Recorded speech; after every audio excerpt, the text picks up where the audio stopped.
Everybody, and welcome to Reed's Reads Spider-Man Crawl Space Edition. I'm your host, Ryan Reed. Please check us out at SpidermanCrawlspace.com. Well, everyone, I am here to, of course, talk about Amazing Spider-Man 24 through 26, bringing us what almost was called the Amazing Mary Jane, but a little bit more to that. So let's get down to this. So after everything that happened, of course, with the pros. So first of all, great things is Nick Spencer has wrapped up everything into year one and has started taking those elements from year one into his year two here with Peter and Mary Jane. Doing them mostly on Spider-Man here before we get to Mary Jane, but I really like what he's done with the characterization of Peter. He's really carried off a lot of plots here to really get to more of the human side of Spider-Man. We've seen that more here, how he talks over with Kirk Connors, getting to pick the new inhabilitator chip and getting more of Kirk Connors versus the Lizard into more with him and his little speeches. There's a lot that's covered in issue 25 talking about the future and the future dying, which leads to the appearance of Spider-Man 2099. It's going to be the upcoming storyline here pretty soon in Spider-Man this fall after Absolute Carnages. But I really like how he really takes the different elements and puts them in here. The characterization is great with Peter and his supporting cast, getting the pieces with Mysterio still being the major manipulator, and also how he's taking little pieces from his own storylines go, and also how he's brought up Kindred more. He's really put in a lot with Kindred. You see the pieces both in issue 25 and with his pieces here in 26, how he doesn't have the Kingpin wanting to mess with Peter Parker despite everybody kind of coming on Boomerang, and how he's double-crossed everyone. And that's another huge part with this story arc as he gets everything back with Boomerang with Fred Myers.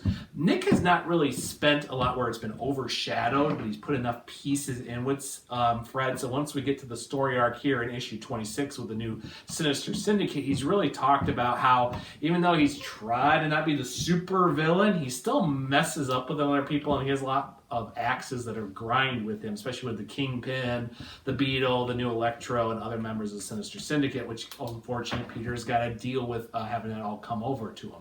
I do think in the end, though, Fred's going to probably get away with this a little bit more, but it really works with the story arc. But I think I'll talk the most with Mary Jane. Issue 25, especially with the Estrefs and pieces with her back on Broadway, tricking the new Electro, actually talking about her acting days and how she got away with this and how she's trying to be everything else. It takes nice, but people don't seem to understand with Mary Jane. She wanted to be an actress. Even when she first showed up, even when her and Peter were dating, even during the 90s animated series, Mary Jane was very focused on acting, and yes, she did modeling. But that's also where a lot of writers seem to be, where, oh, Spider-Man married a supermodel. That's not Spider-Man. That's not my character. How can that be? Destroy the marriage.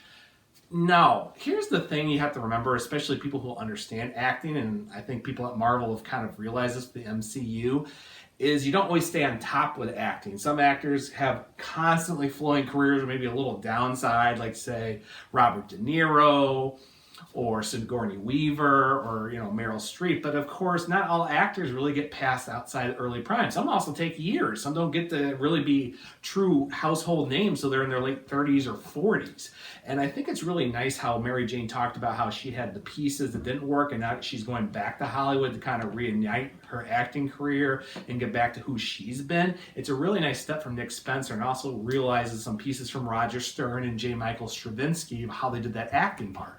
But I, of course, love that Mysterio is going to be playing into all this, because so many people forget he was a Hollywood special effects, and he had many times he wanted to be a movie theater writer. So, nice little pieces there.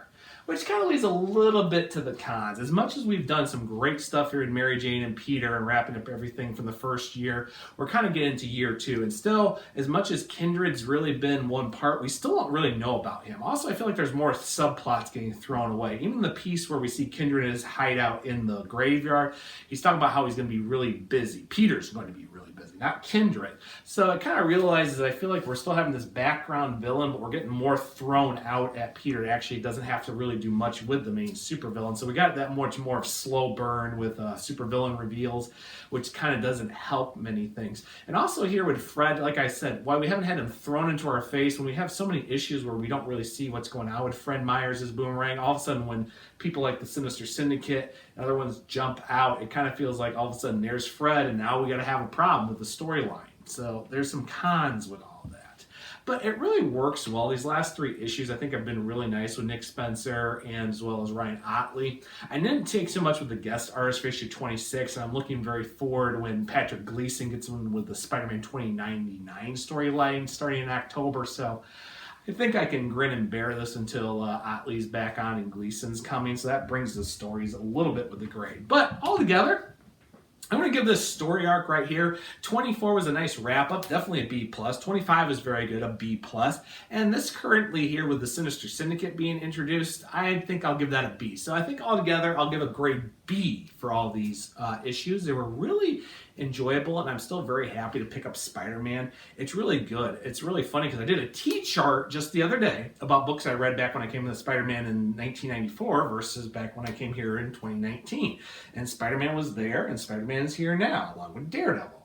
Daredevil again in 2019. And then, of course, the X-Men, because the book we're doing very good under Lodell. Now we got the pieces with Hickman. So it's very interesting how much as things have changed, how more they stay the same, which seems to be the winning formula. If you take these story arcs, actually care about history and bring it to natural pieces with the writers as well as the characters, the books sell very well. When you try to do so much like, oh, we got to make like the movies, and we got to do this, and we got to do that, or this character can't be married, or this character can't have that kind of a life because it's not the character, it brings down the story arc. So I feel like we're back into a part of Marvel, especially in Spider-Man, that has actually come a long way in the last year. So it's a really positive, which I'll give that to an A to the end of the first year of storyline. So there are my grades. The B and the A for the last year of storylines. So on that mark of my long overdue review, everybody, I will see everybody for the next part of the Sinister Syndicate here coming up in August. School is about to start soon, but I'm hoping now in my new green screen room, we'll have more regular reviews. So please check us out again at the SpidermanCrawlspace.com for all our reviews and everything Spider-Man, and definitely check out our podcast over there on the website. And on that note, everybody, I'll see everybody later.